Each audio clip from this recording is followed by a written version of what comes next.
Hey everybody, it's Ken with Two Drunk Brothers Garage. Got a little project today. I am going to be changing the lower control arms on my 2012 GMC Sierra 1500. The ball joints are out of them, and I just figured I'd change the whole control arm. That way it gets new bushings and everything. Plus the new control arm comes with new lower ball joint, and sometimes the lower ball joints can fight you going in and out, so I just figured it'd be easier to do it this way. But I'll get the camera turned around and I'll show you what I got. I'll show you the parts I bought. I got them off Amazon, and they're Moog, M-O-O-G brand, but I'll show you what I got. Okay, everyone, here are the new control arms, and they come with a new ball joint in it, and there's a little protective cup on the actual ball joint, and it just has a locking nut. These are metric, found out. So this is the right side, and this is the left side. So when I opened this up, I noticed the box was damaged and somebody had taped it back up. Well, when I opened it up, I found this one without a nut on it. So it fell out during shipping. So I just went down to my local Napa Auto Parts store to try to see if I could get another locking nut. They didn't have none in stock, but they did have, and these are metric. This is an M16 by 2 and a lock washer. I know it's probably not the right thing to do, but to put this together, I am going to see if this is going to have enough room. Once this cup comes off here, I am going to, once this goes through the spindle, hopefully I have enough room to put on with the lock washer, because these ball joints here are not the ones that have to put a cotter pin through. Like if I were to just to change the lower ball joint on the ones that are on there now, they would come with probably a cotter pin and everything. So, but I'm going to attempt to do this because I'm only changing the lower control arm. I'm not changing anything else on here. So I want to just undo the lower control arm, or the lower ball joint nut. I got to take the sway bar, this sway bar bolt out of there, and then there's a bolt back there on each side, and then the 2 bolts for the strut. Hopefully, I don't want to have to take all the brake stuff off if I don't have to. I just think it's an unnecessary step to take the 2 strut mounts, the 2 back bolts, take the sway bar bolt out of there, and the bottom ball joint that should come out of there. That's what I'm hoping. If not, I will be taking all this off here, which I'm praying to God I don't have to. But I will set the camera up on tripod, and I'll be time-lapsing all this, of course, just to make it go a little faster. Okay, I am going to just really quick go over the different size nuts and bolts before I put this on time lapse real quick. just so everybody knows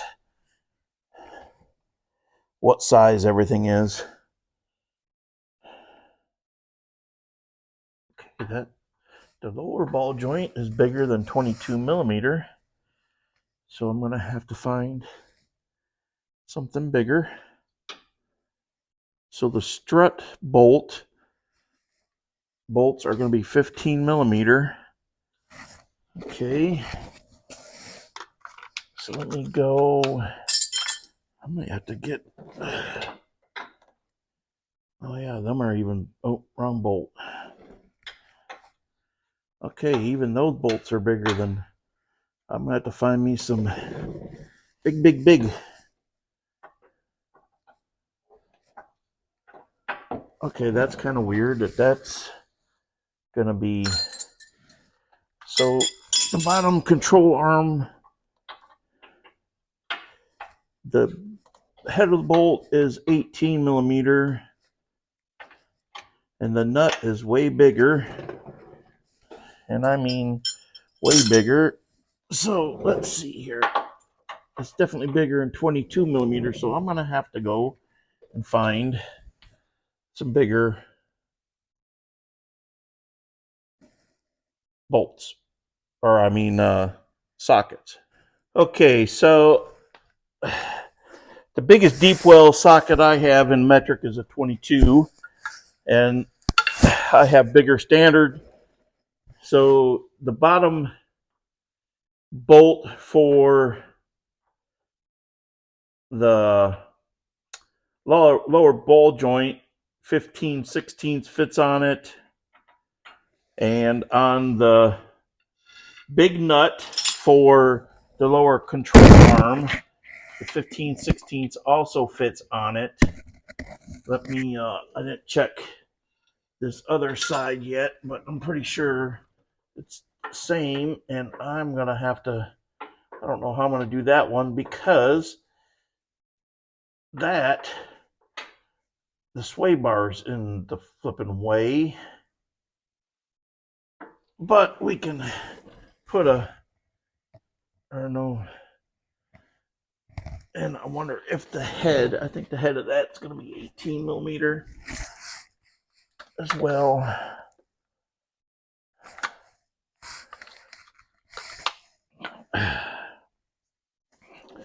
So I'll get this figured out.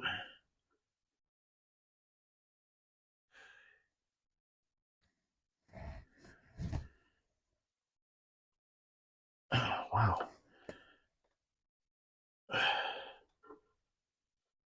Yeah, the head of it's 18 millimeters, so I'm going to have to put a 15/16 wrench on that nut on that side to zip that all off. Whew, that hurt.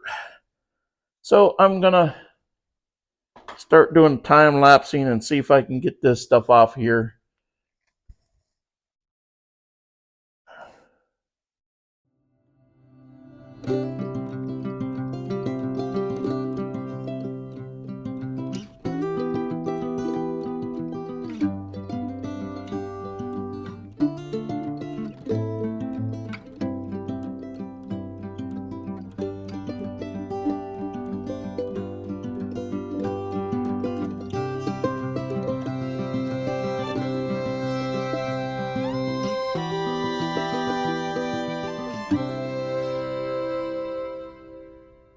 Okay, everyone.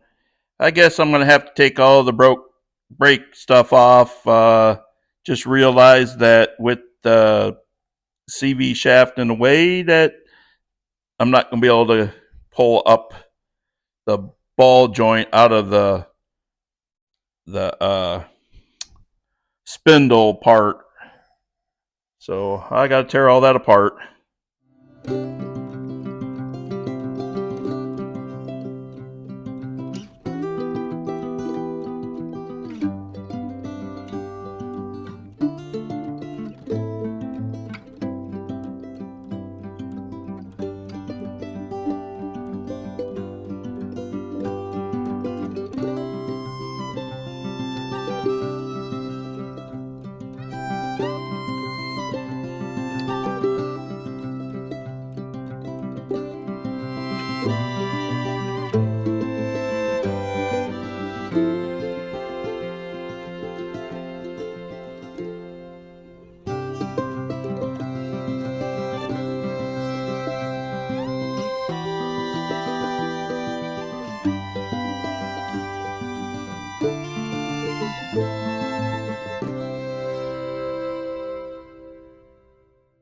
right, as you can see, I'm still struggling to get this knuckle off and stuff. I got the upper ball joint to try to get broke loose. I finally got the cotter key out of it, or cotter pin. Now I got to find out what nut size it is, and I have not a lot of room in there to get it out. I will keep working at it. Okay, I finally got the knuckle off. And hindsight being 2020, I should have just started with taking the brakes and everything off at first and getting it to where you can get it all pried apart. The only thing I got left now is I already got the nuts off of the 2 bolts holding the lower control arm. You can see it laying or hanging down there. I just got to pop those 2 bolts out and then put the new one up there and start reassembling everything.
Okay, got that lower control arm up and the strut bolts in and the sway bar bolt back in.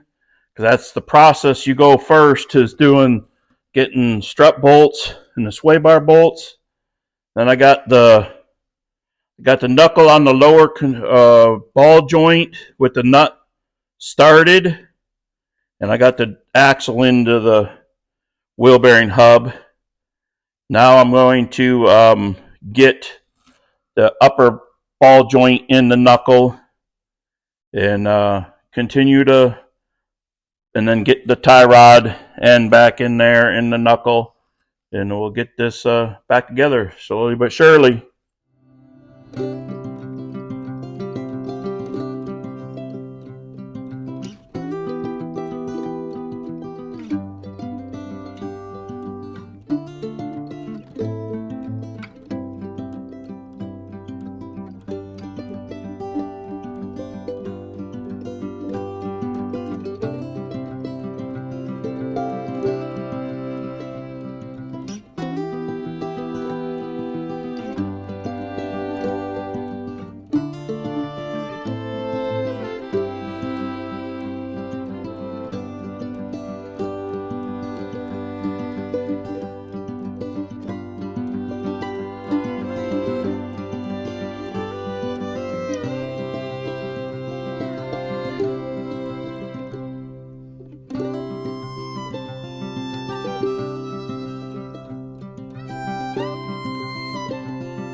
All right, everybody, everything's back together. Just found out, I just looked at my brake pads. I'm gonna have to do some brake pads on this thing here in the really near future. They're getting a little thin, but everything's hooked back up. ABS sensor is hooked back up. Everything is torqued down, so I'm going to give you a little rundown as good as I can. Lower ball joint right here, 81 foot-pounds. Your castle nut, 177 foot-pounds. Your brake caliper bolts, or the brake caliper bracket bolts, are 130 foot-pounds. And your strut bolts are 37 foot-pounds. The control arm bolts, nuts, are 129 foot-pounds, but my torque wrench, I was at 130. 130 is good enough. Tie rod bolt or nut, 44 foot-pounds. And I think that's it for the torques. So I'm going to get ready to do a close out here and call this job done. And I will have to do the other side, but it's all the same torque specs, everything. But she's all back together. Okay, everyone. It's all put back together, as you saw. A little learning lesson. Take everything apart. Don't try to skimp out, because you pretty much got to take the knuckle off to get the lower control arm off anyways. So yeah, I am not going to video the right side because it's basically the same thing. So if you like this video, hit the like button, comment, and subscribe. We would appreciate it. Ken from Two Drunk Brothers Garage saying cheers. Cheers to you, brother. Wish you could be here to help me.